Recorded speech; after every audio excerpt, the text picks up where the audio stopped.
Kenapa ketika Allah berbicara mengenai rizki, nikmat, min haitsu la yahtasib, dari arah yang dia tidak duga-duga sebelumnya.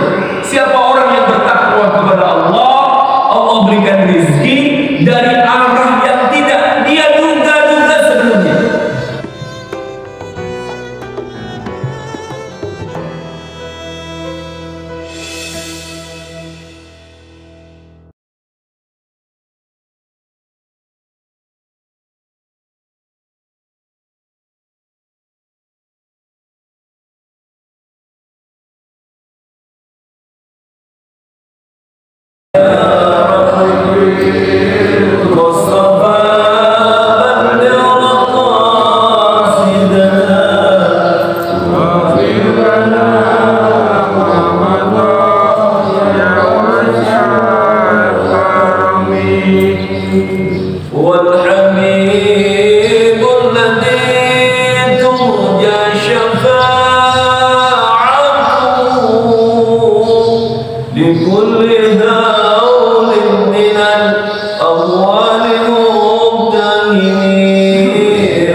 Wahdi qulubana bihaqqi sayyidina Muhammad sallallahu alaihi wasallam.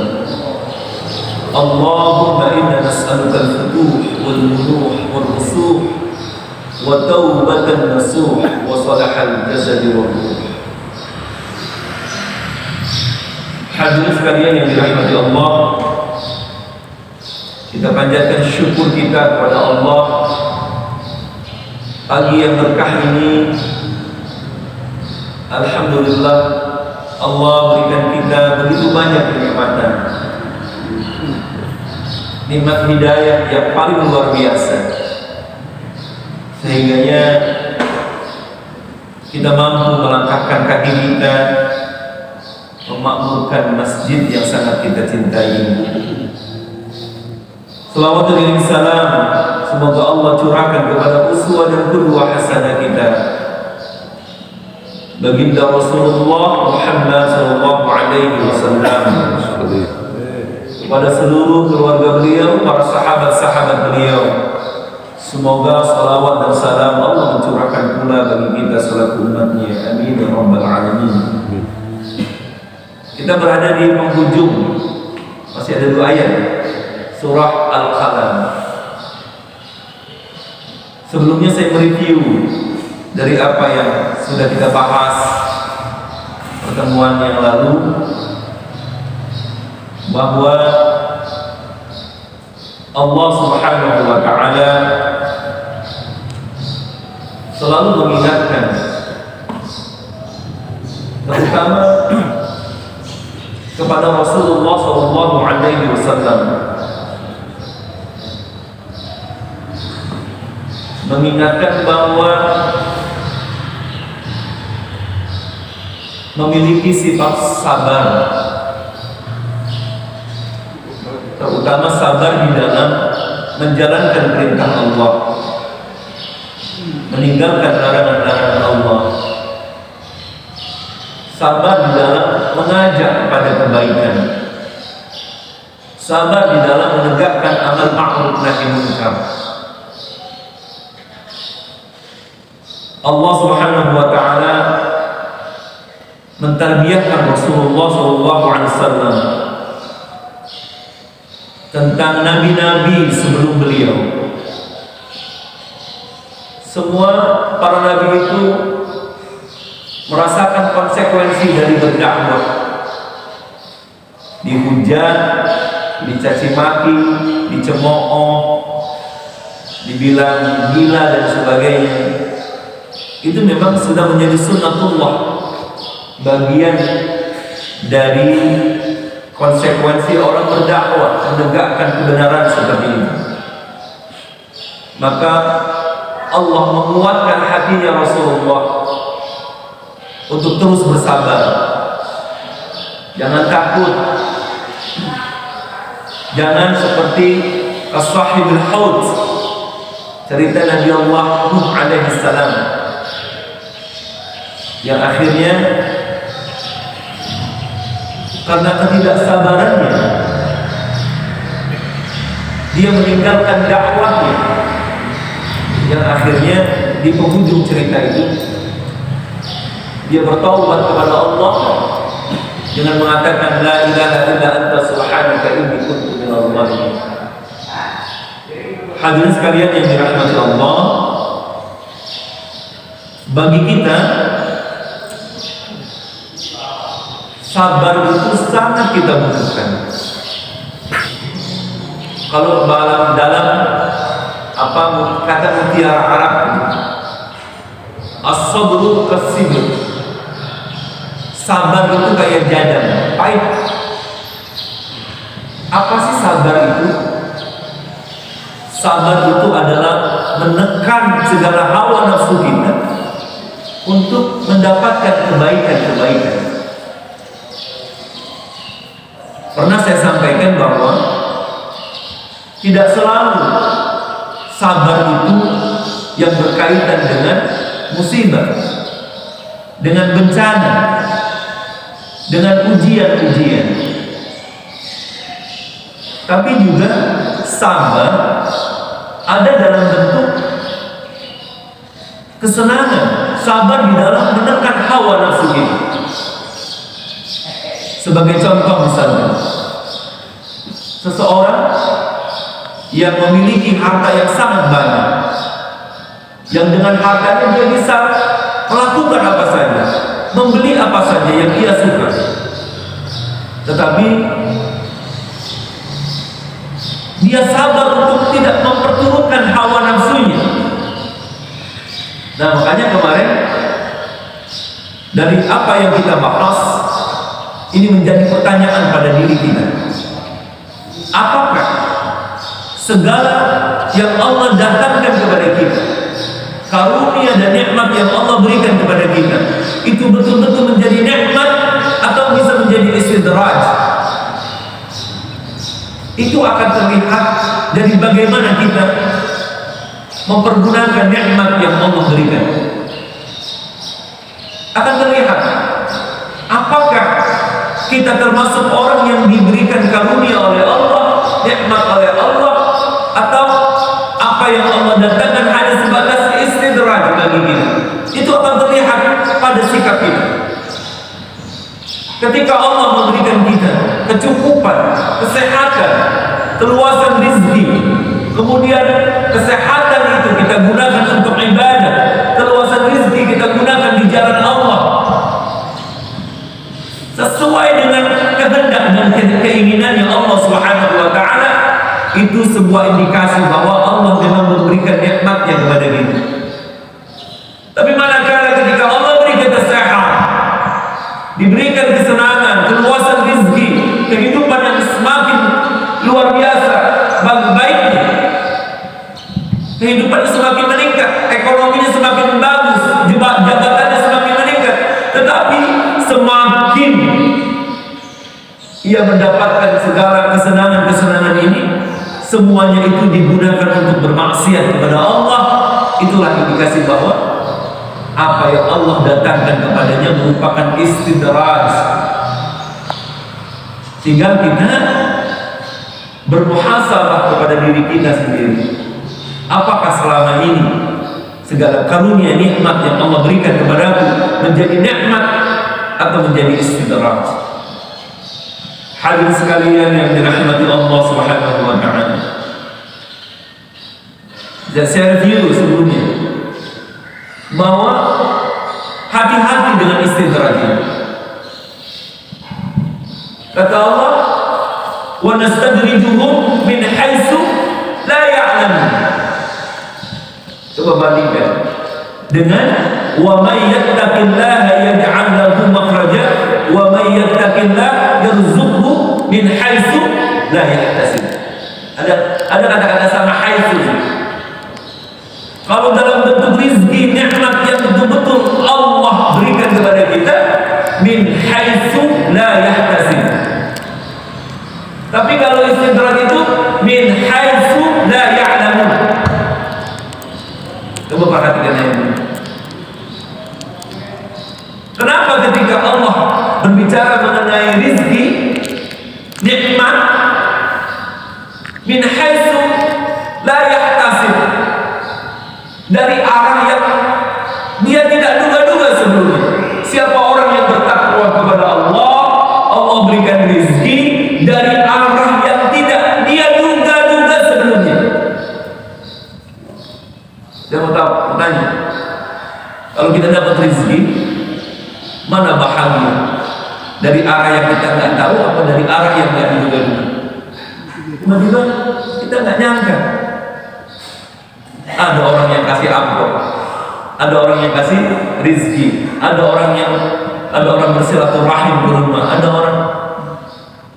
Ini janji Allah. Tapi kalau bicara mengenai istidraj, min haitsu la ya'lamun, bisa saja Allah mengistidrajkan seseorang dari arah yang dia tak tahu. Kenapa min haitsu la ya'lamun, bukan min haitsu la yahtasib, bukan dari arah-arah yang tak diduga, tetapi dari arah yang dia tidak tahu. Artinya begini, ketika Allah mengistidrajkan seseorang, memang Allah tidak pernah memberikan pemberitahuan kepadanya. Kalau ada orang mau dikasih ujian, apa orang mau dikasih susah sama Allah, Allah kasih tahu dulu, nanti dia siap-siap.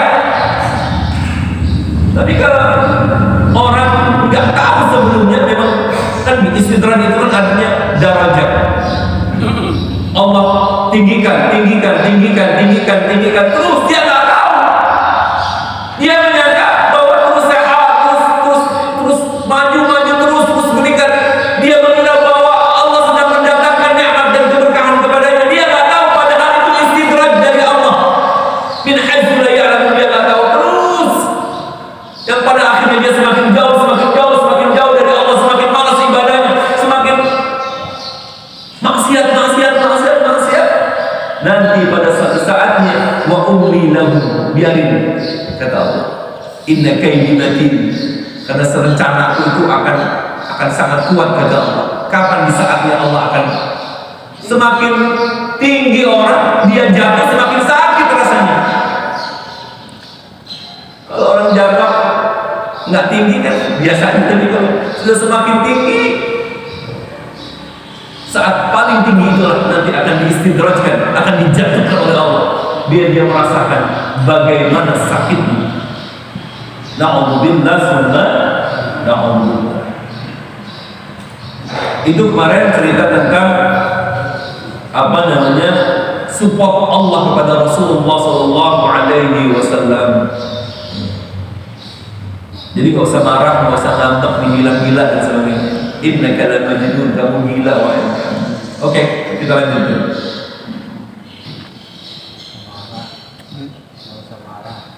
Wa yakadul ladina kafaru liyuzliqunaka bi absarihim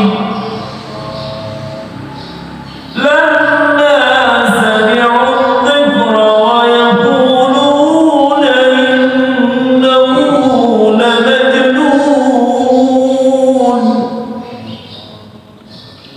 wa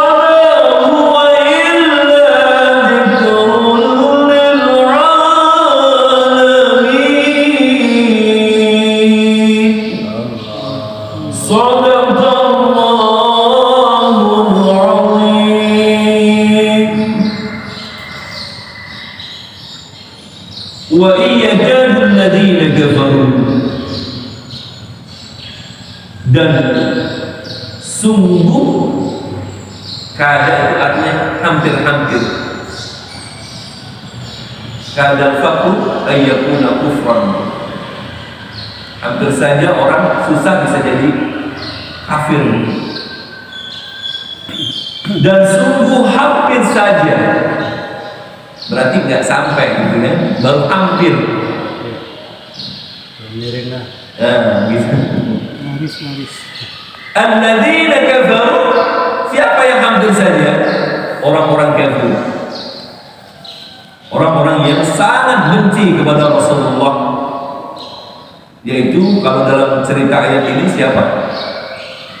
Khalid bin Mughirah. Orang yang paling benci kepada Rasulullah.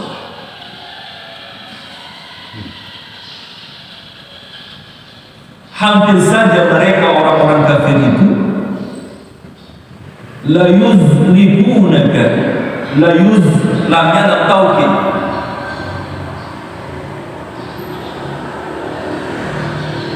sungguh mereka itu akan menggelincirkan, mencelakakan. Jadi hampir saja wahai Muhammad, mereka orang-orang kafir itu mencelakakan. Apa penyebabnya? Dengan cara apa mereka mencelakakan? Bi'absarihim, dengan pandangan mereka, dengan mata mereka. Para ulama tafsir punya berbagai macam penafsiran. Ada yang mengatakan bahwa orang-orang jahiliyah itu di masa Rasulullah memang sangat terkenal dengan ilmu-ilmu santet. Rasulullah pernah disantet juga. Ketika itu Rasulullah disantet, kena.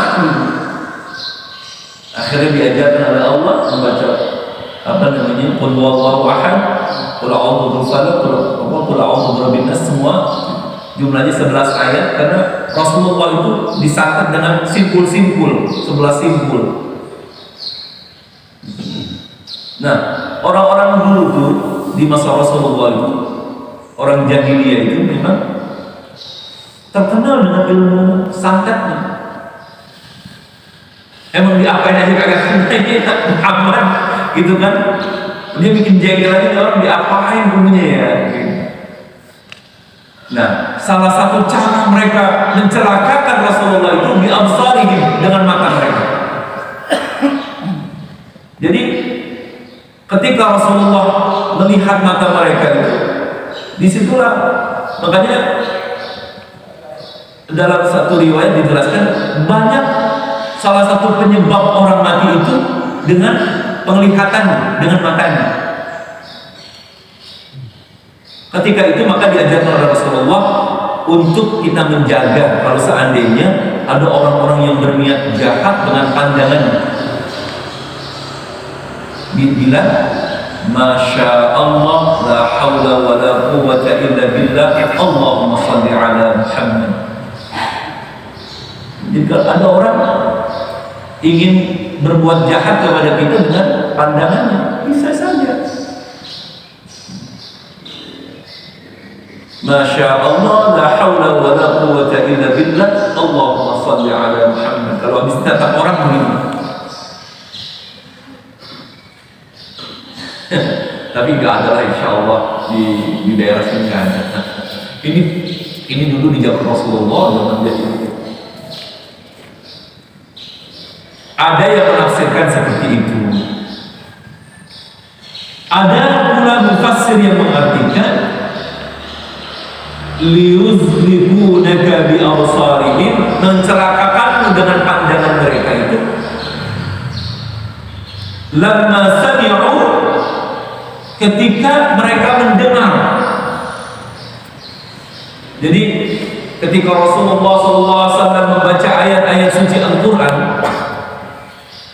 dan mereka itu mendengar bacaan Rasulullah,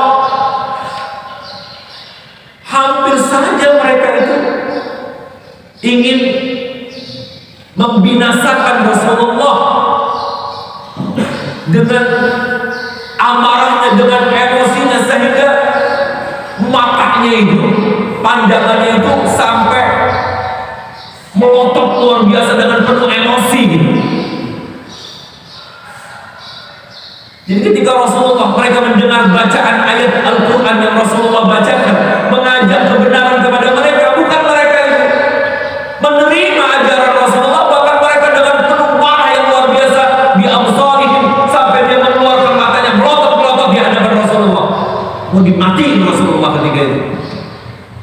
Bayangin bagaimana dakwahnya Rasulullah.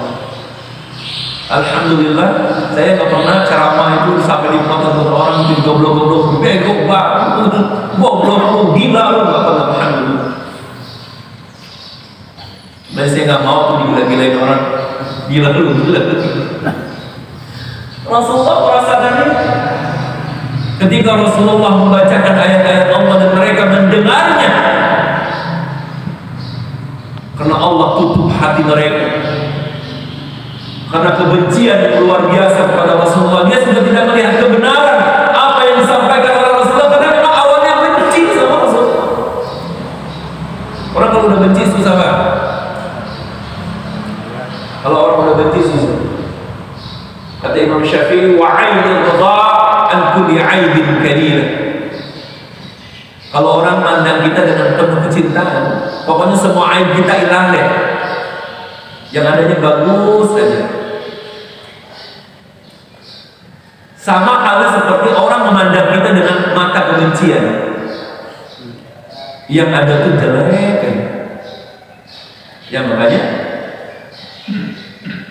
nggak bisa memperdulikan, mengharapkan pujian orang. Memang nggak dipuji juga kita begini, dan juga tidak memperdulikan kebencian orang.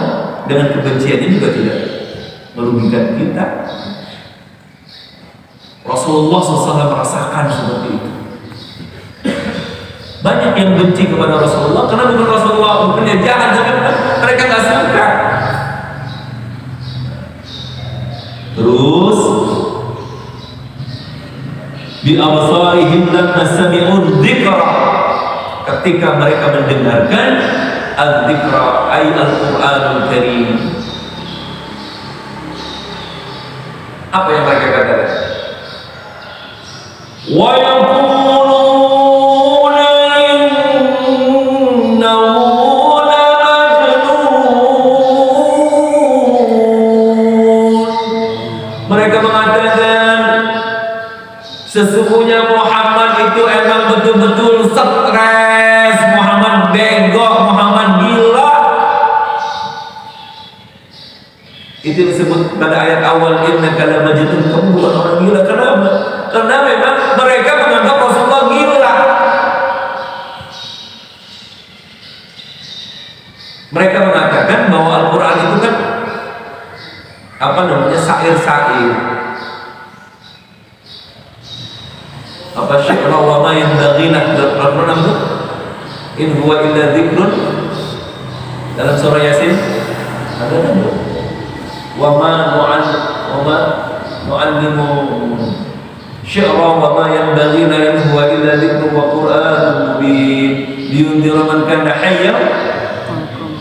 Kami tidak mengajarkan kepada Muhammad itu syair, karena emang gak pantas Rasulullah belajar syair. In huwa illa dzikrun, melainkan apa yang dibawa oleh Muhammad, yang dibaca oleh Muhammad itu adalah peringatan, wa Qur'anun mubin, dan Quran yang nyata. Karena memang luar biasa ketinggian sastranya Al-Quran ini. Orang-orang jahiliyah itu kan dulu terkenal sastrawannya banyak. Mereka suka apa, lomba paling bagus-bagusan apa namanya, menulis syair. Nah, ini yang terbagus dipajang di pasar Ukaz dekat Ka'bah Baitullah. Dan mereka menganggap bahwa Muhammad itu adalah seorang penyair. Oh bukan.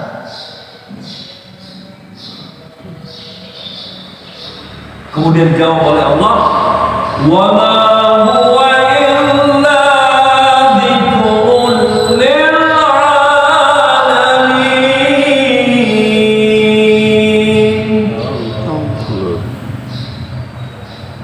Padahal tidaklah Al-Quran itu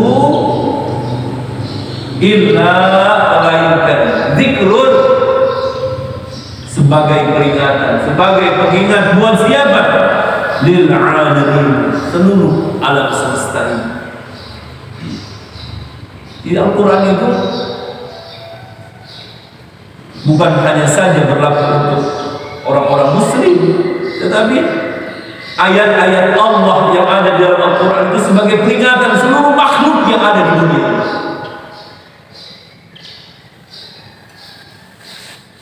Saudaraku yang dirahmati Allah Subhanahu wa ta'ala, ternyata seperti itulah beratnya beban yang ditanggung oleh Rasulullah di dalam berdakwah. Luar biasa. Jadi surah Al-Qalam ini surah yang berbicara mengenai bagaimana beratnya Rasulullah di dalam berdakwah, menyampaikan risalah, menyampaikan apa ayat-ayat Allah yang penuh dengan tantangan. Alhamdulillah, ini karena jasanya Rasulullah kita bisa seperti ini. Kita bisa mengenal Allah, mengenal kebaikan, bisa membedakan mana yang baik, mana yang buruk. Tugas kita sekarang adalah untuk terus menjaga ajaran-ajaran yang sudah diajarkan Rasulullah kepada para sahabat, kemudian diteruskan oleh tabi'in sampai kepada para ulama dan sampailah kepada kita. Maka buat kita dibutuhkan juga kesabaran di dalam kita mengajak kepada kebaikan, sabar di dalam menjalankan perintah Allah, sabar di dalam meninggalkan semua larangan-larangan Allah Subhanahu wa ta'ala. Yakin dengan seyakin-yakinnya bahwa ketika kita mengikuti petunjuk-petunjuk Allah, petunjuk Rasulullah, petunjuk Al-Quran dan Sunnah Rasulullah, insya Allah kita termasuk orang-orang yang dijaga Allah, orang-orang yang diselamatkan oleh Allah Subhanahu wa ta'ala. Hati-hati dengan karunia yang Allah berikan, dengan nikmat yang Allah berikan. Jangan sampai kita salah gunakan. Jangan sampai kita balas kebaikan Allah dengan segala perbuatan-perbuatan maksiat. Kita takut kalau seandainya apa yang Allah berikan itu menjadi istidraj bagi kita. Allah sedang lihat dan Allah pantang kita. Karena itulah agar nikmat yang Allah berikan menjadi nikmat yang penuh barakah. Jadikan setiap apa yang Allah berikan gunakan untuk ibadah kepada Allah Subhanahu wa ta'ala.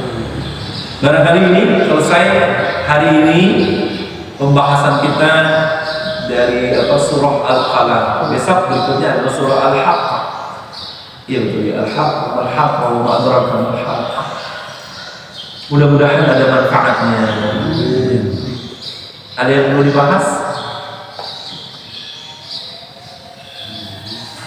Alhamdulillah, jamaah kita semakin banyak. Terus kita saling mengajak. Man dalla ala khairin ka ajri fa'ilihi. Siapa orang yang menunjukkan kepada kebaikan, dia akan mendapatkan pahala dari sama dengan orang yang mengajarkan kebaikan. Silakan. Ada? Nggak ada? Kita kayaknya masih wudhu udah siap. Nggak ada ya? Baik, mari sama-sama kita tutup dengan doa kafaratul majalis. Subhanakallahumma wa bihamdika asyhadu an la ilaha illa anta astaghfiruka wa atubu ilaik. Wa sallallahu ala sayyidina Muhammadin wa ala alihi wa sahbihi wa sallam. Walhamdulillahi rabbil alamin. Wallahu muwaffiq ila aqwamit thariq. Hadanallahu wa iyyakum ajma'in. Assalamualaikum warahmatullahi wabarakatuh.